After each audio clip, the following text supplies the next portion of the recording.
A very warm welcome to all of you to the EPG Pathshala program.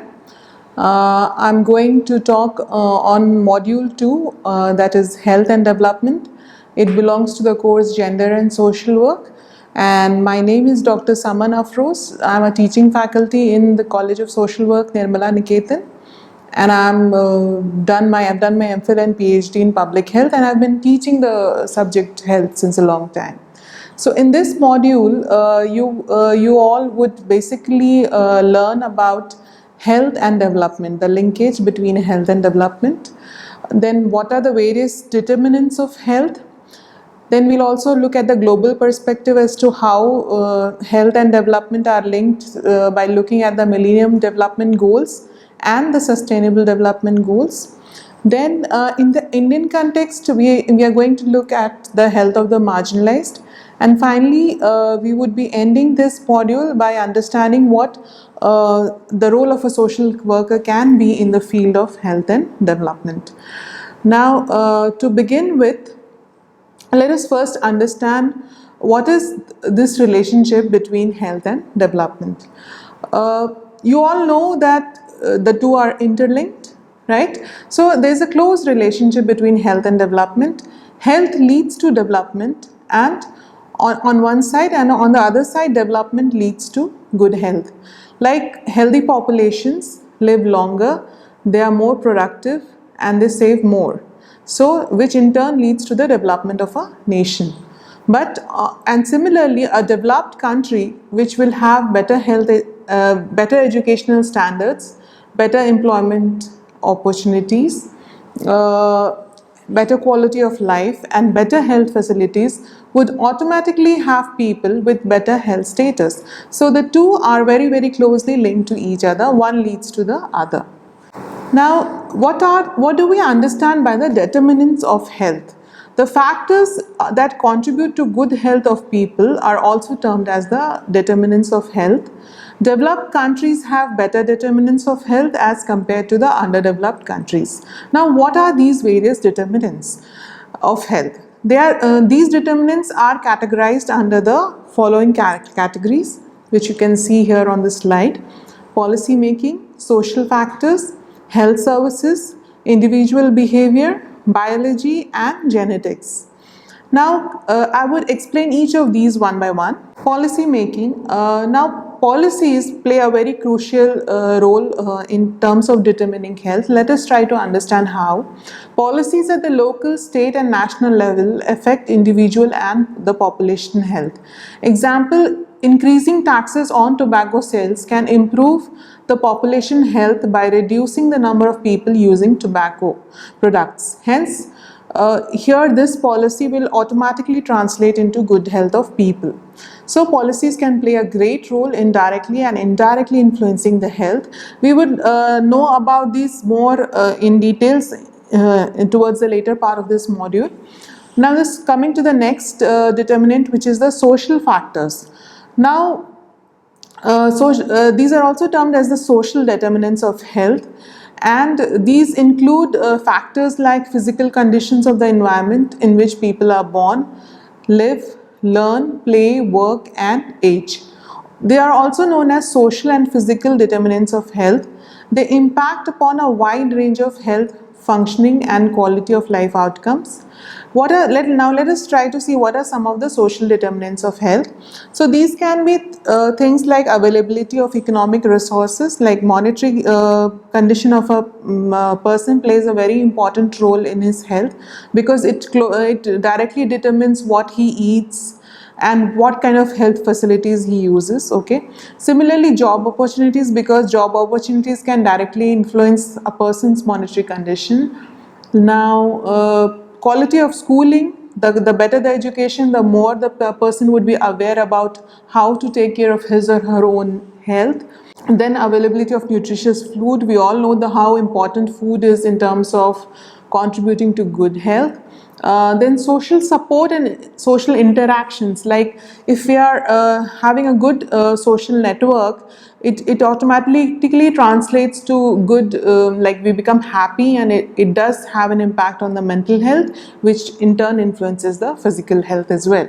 Okay, now exposure to mass media and emerging technologies. We all know that how technologies can influence in terms of better improving the quality of services, quality of health facilities which are offered to people.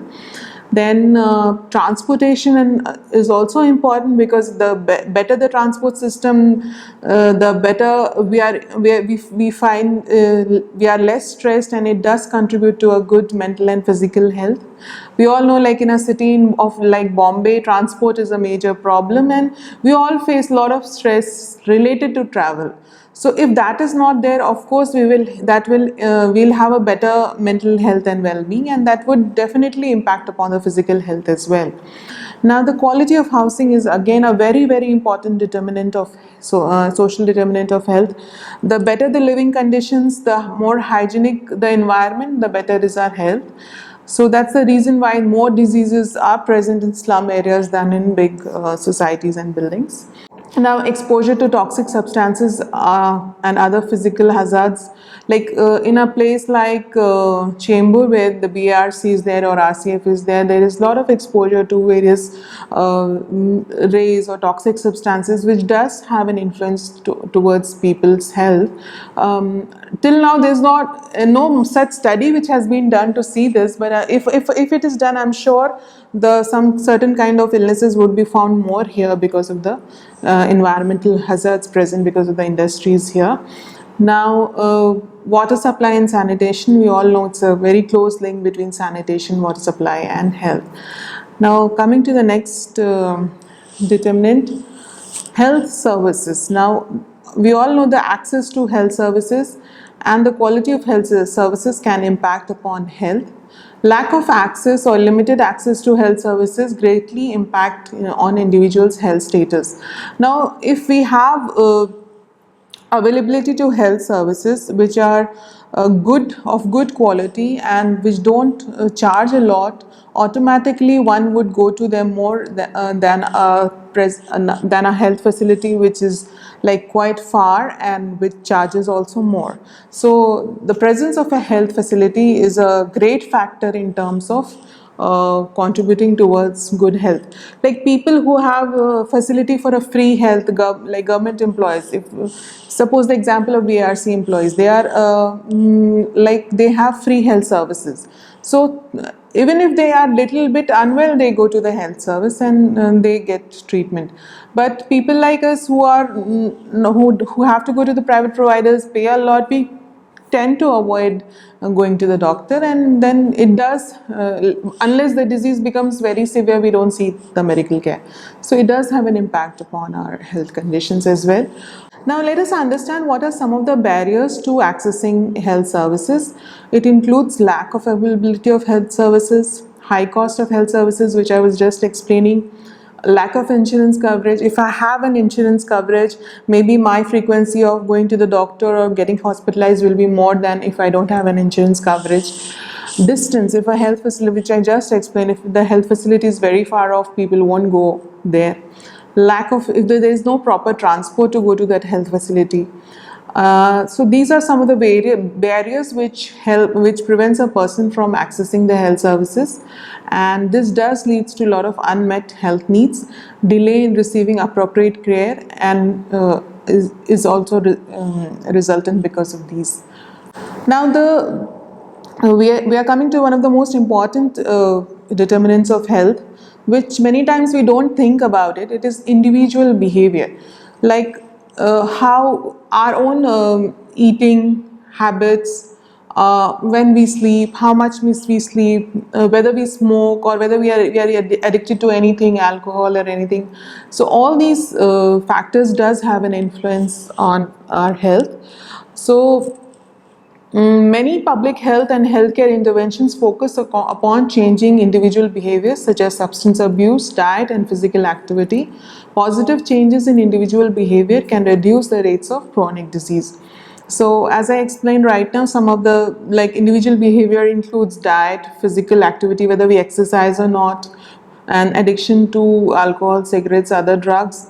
Simple habits like taking bath, brushing teeth, hand wash, all these influence our health conditions.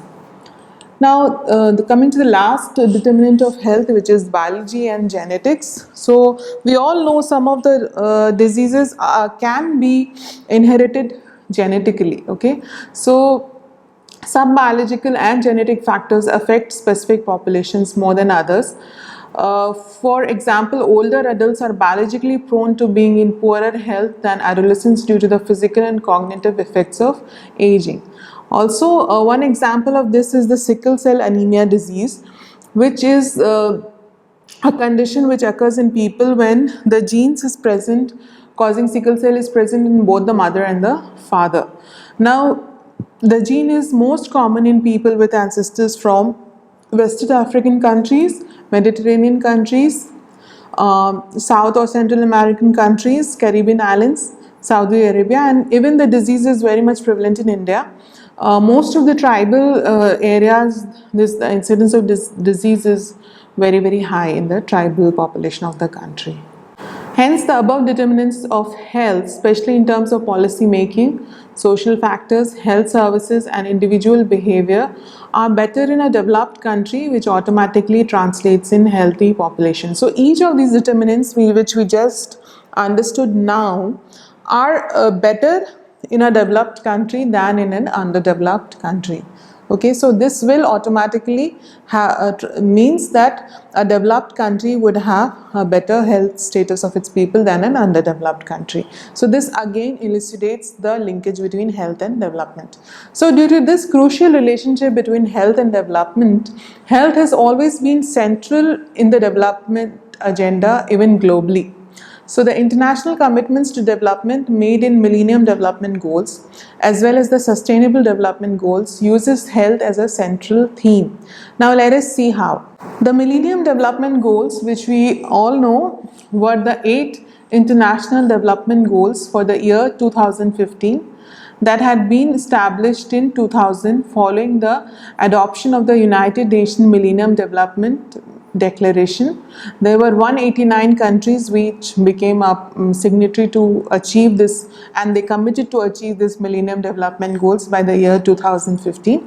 These goals include to eradicate extreme poverty and hunger, that is the first goal, to achieve universal primary education, to promote gender equality and empower women, to reduce child mortality, to combat HIV, AIDS, malaria and other diseases, to ensure environmental sustainability, to develop a global partnership for development. So as we can see, the goal 4, 5 and 6 are directly related to health, while the other 5 goals are indirectly influencing health. Now the same thing is also can be seen in the Sustainable Development Goals, officially known as Transforming Our World, the 2030 Agenda. Okay, so this again is a set of 17 goals. Again, it was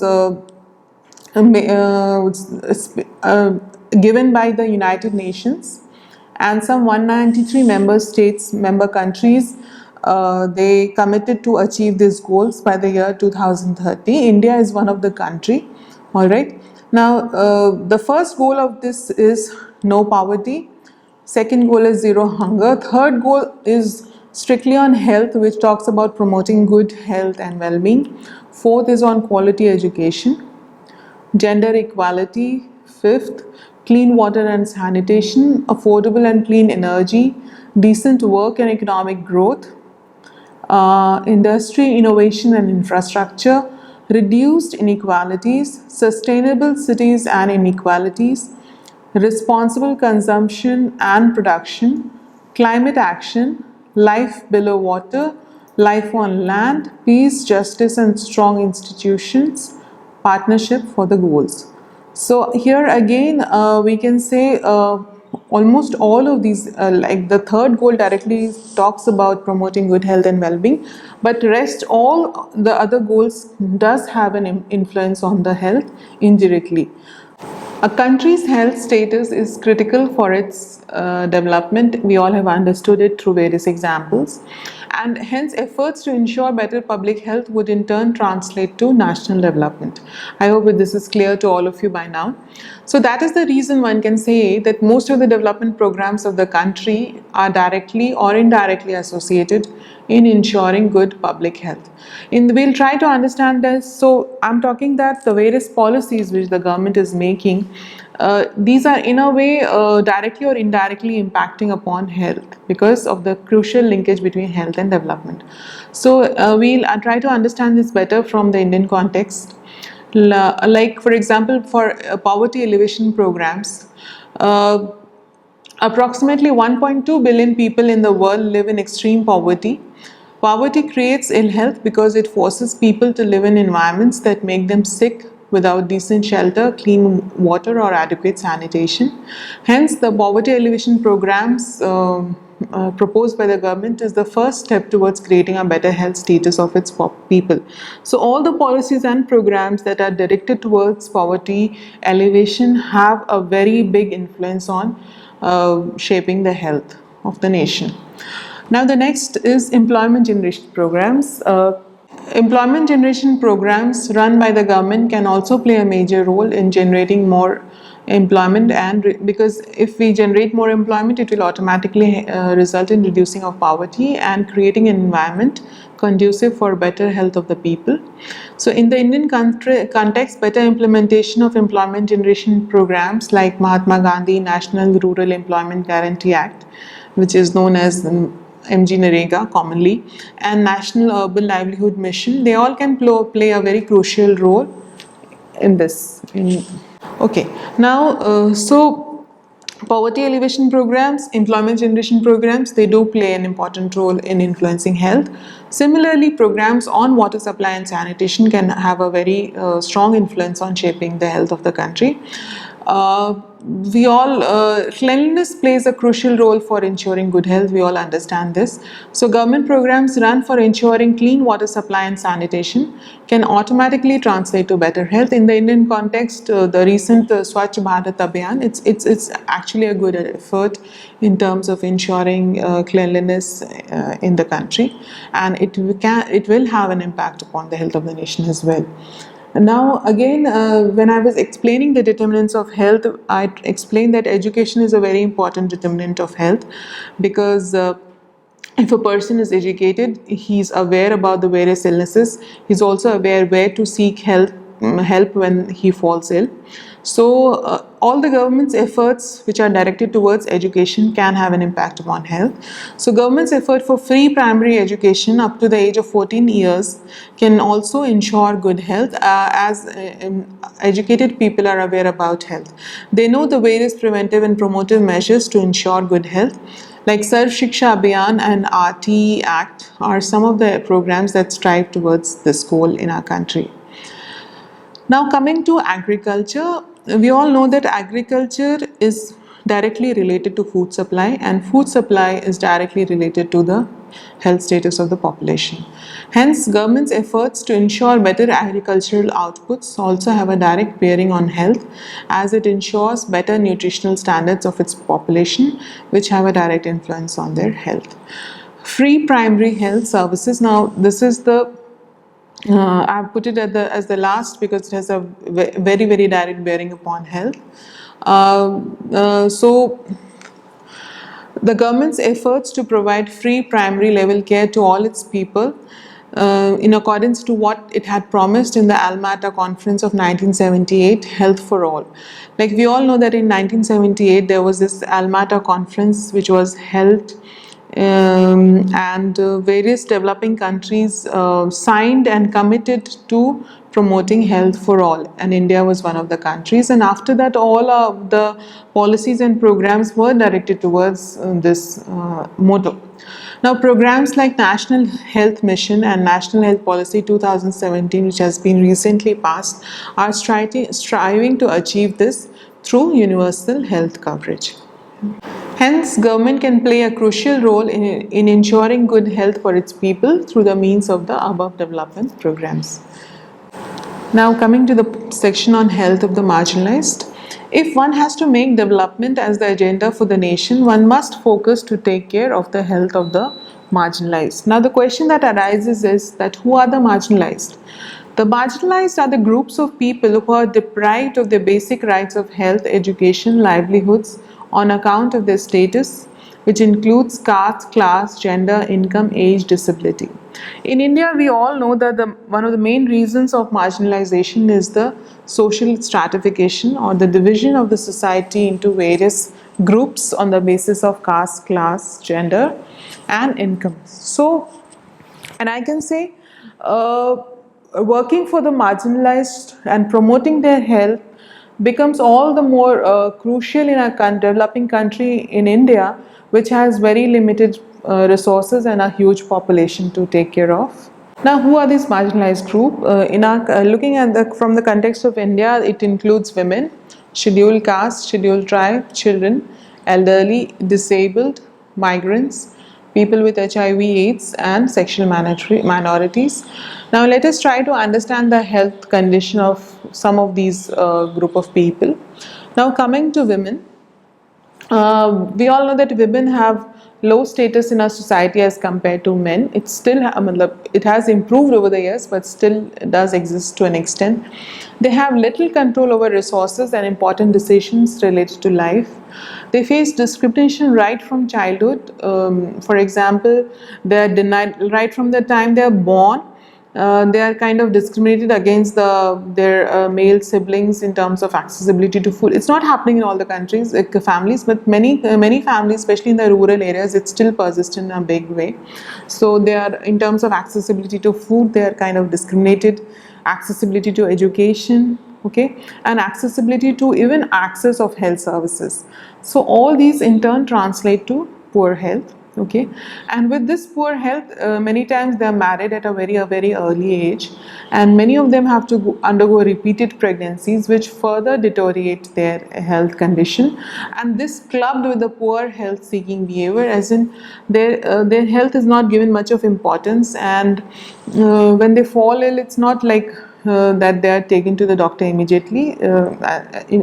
On the other hand, if it's the breadwinner or the earning member of the family who falls ill, his health is given more priority.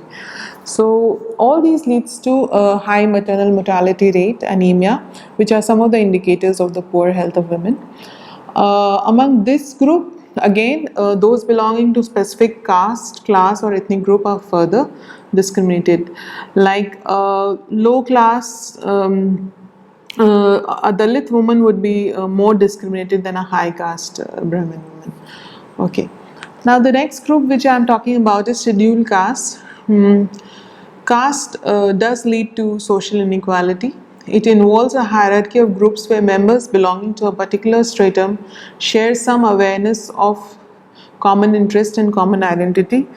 It is linked with the position of natural resources, livelihood resources, and land-based power relations. Caste was linked with occupation. Members of lower caste were involved in jobs like cleaning of toilets, leather work, funeral ceremonies, cleaning dead cattle from village grounds. The lower caste is economically dependent on the higher caste for existence. They remain politically powerless and culturally subjugated to the upper caste. This impacted their overall lifestyle and access to food, education, and health. So we all know, because of the years of discrimination that the scheduled caste or the Dalits are facing, that it does translate to poor access of resources. They are discriminated in terms of getting job and other things, and even their educational background is not as good. So all these does impact upon their economic resources, and if they have low economic resources, definitely they're going to have a poor health status. So Dalits, comprising 1/6 of the Indian population, face extreme discrimination and human right violation. They face denial of access to land, good housing, education and employment, all of which affect their health status, access to healthcare and quality of health services received. High rates of malnutrition resulting in mortality, morbidity and anemia are found amongst this group of people. Now coming to the scheduled tribes, they are the landless with little control over resources such as land, forests and water. They have very traditional practices for health and are close to Western medicine. They face poverty, low educational levels, poor health and reduced access to healthcare services. The infant mortality rate among SC is higher than that among ST. Among SC and ST, the most vulnerable are women, children, aged, those living with HIV/AIDS, mental illness, and disability. Now, the next group are children. There are high cases of malnutrition that are prevalent among children. Chronic hunger, diarrhea, acute respiratory disease, malaria, and measles are some of the other main causes of death among children. Poverty directly impacts morbidity and mortality. Girl child faces more discrimination than the male child. The vulnerability of children is evident from child labor, child trafficking, to commercial and sexual exploitation. Because of the vulnerability of the children and because of the fact that they are totally dependent upon the parents, if the parents don't take care of them, it does have a repercussion upon their health. Elderly, again, as a group is quite vulnerable, and we all know that the population is increasing at a very fast pace. And on the other hand, they have a lot of health complications and a lot of health problems, and because of retirement their income kind of reduces and they kind of become burden on their families, and many families they don't really take care of the health of the elderly, as a result of which the health status is kind of declining. And moreover, they also face a lot of discrimination from the health service providers, and there is no specific department of geriatric medicine which should ideally be there in all the hospitals, but very few hospitals are actually having a geriatric medicine department. Now, the disabled persons with disability face reduced access to education, employment, and other socio-economic opportunities. A disabled person is often ignored by his family as well as the society, and his health is not given a priority. This results in poor health-seeking behavior of the disabled, as they are mostly considered as a burden to the family. Migrants again are a vulnerable group, and they are kind of, because of migration, they don't have a continuous and a regular access to healthcare. Many times they are left in their children are left in the immunization program because they are migrating from one place to another, and they also face malnutrition, and they are also not having regular or proper education, which does have an influence on their health. Again, HIV/AIDS, people they face a lot of stigma and discrimination in the society, which does lead to denied access to health, education, and services. And the treatment for this group of people, that is the antiretroviral therapy, is very costly and hardly people can afford. Sexual minorities, which includes the gay, lesbian, transgender, and bisexual, they also face various forms of discrimination in terms of denial to education, employment, and health facilities. Their needs and concerns are excluded from health policies and programs, and they also face discrimination from health providers. Now, we have kind of understood who are the marginalized groups and what is their health condition, and so here I can say that the social workers can play a very crucial role in terms of identifying the health needs of the marginalized and putting it in the forefront of the policy makers so that their needs are represented when policies on health are formulated. When the health of the marginalized are addressed, it can automatically contribute to the national development, as they are the ones who are the poorest in terms of health. So in a nutshell, I can say that in this module we have kind of learned the linkages between health and development. Because of the close linkage between, and we have tried to understand the linkage more by understanding the various determinants of health which are better in a developed country than in an underdeveloped country. The crucial linkage of health and development has also been brought forth by giving examples of the Millennium Development Goal and the Sustainable Development Goals, all of which has health as a central theme. All right. Then we have also kind of specifically looked at the various development policies and programs, especially in the Indian context, and how each of these can have an influence on the health. And finally, in the Indian context, we have discussed that if we want to improve the health of the country, we need to focus on the health of the marginalized, as they are the ones who are the most deprived, and they are the ones who are with poorest health indicators, and the social workers can play a very crucial role in improving the health of the nation, and then and thus contributing to the development of the country. Thank you.